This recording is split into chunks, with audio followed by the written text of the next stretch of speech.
Hi guys! Welcome back sa aking channel. This is Donna again. And for today's video mga mare ay isi-share ko po sa inyo ang tatlo sa pinakamabenta at talaga namang trending na summer pang negosyo. At kung naghahanap ka nga ng ininegosyo ngayong summer ay perfect nga itong tatlong isi-share ko sa inyo, lalo na sa sobrang init ng panahon. At kung naghahanap ka nga ng pangnegosyo recipe sa maliit na puhunan pero hindi matrabaho, itry mo na mare ang ganitong negosyo at kahit nasa bahay ka lang ay sigurado akong kikita ka. Huwag na nga nating patagalin mga mare at umpisahan na natin ang paggawa sa ating halo-halo overload.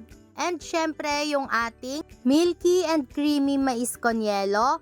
At syempre pa hindi mawawala ang ating napakasarap na saba con yelo or yung ating saging con yelo. At umpisahan na nga natin mga mare ang pag-assemble. Unahin na po natin yung ating saba con yelo. So naglagay lang ako ng 2 tablespoon ng ating saba or yung minatamis na saba. And then maglalagay din ako ng 1 tablespoon ng ating langka at ng asukal. At maglalagay na po ako dito ng dulce de leche. Ilalagay lang po natin yan sa gilid nitong ating cup. At pagkatapos po niya na isi-set aside muna natin ito. Next naman natin gagawin mga mare ay yung ating mais con yelo. Naglagay din po ako dito ng whole corn and maglalagay tayo ng 1 tablespoon ng asukal. Tapos ay maglalagay din po tayo dito ng dulce de leche.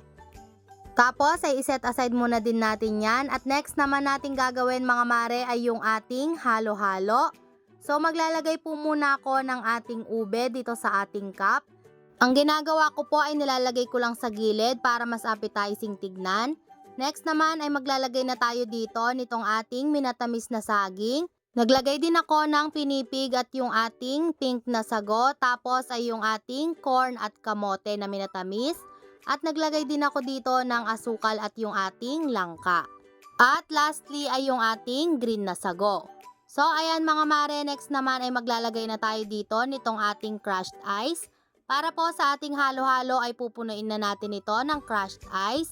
And sa atin naman pong mais con yelo ay konting yelo muna yung ilalagay natin dito. At yun namang ating saba con yelo ay pupunuin na rin po natin ito ng yelo. At after nyan mga mare ay maglalagay lang ako ng konting gatas dito sa ating mais con yelo. At maglalagay din po ako dito ng konting dulce de leche. And after kong maglagay ng dulce de leche ay saka po tayo maglalagay dito ng ating cream corn. Tapos ay saka po natin yan pupunuin ng crushed ice. At after naman nating maglagay ng crushed ice mga mare ay maglalagay na tayo dito nitong ating gatas. Ang gamit ko po dito ay custard milk.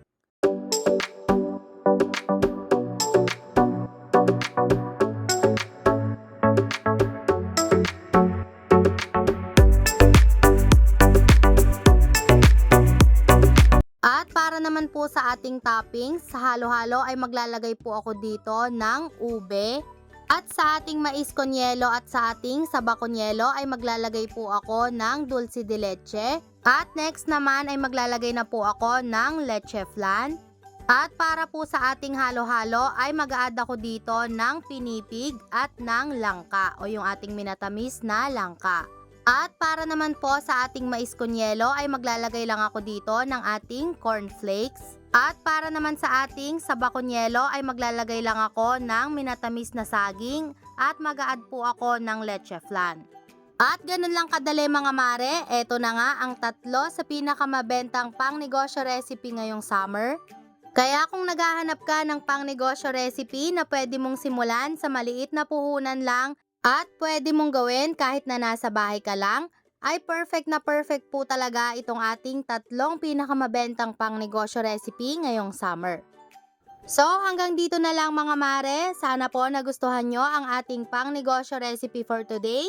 At kung meron po kayong pangnegosyo recipe na gusto nyong gawan ko ng video, i-comment nyo lang po sa ating comment section. So, thank you so much guys for watching and see you again on my next video. God bless!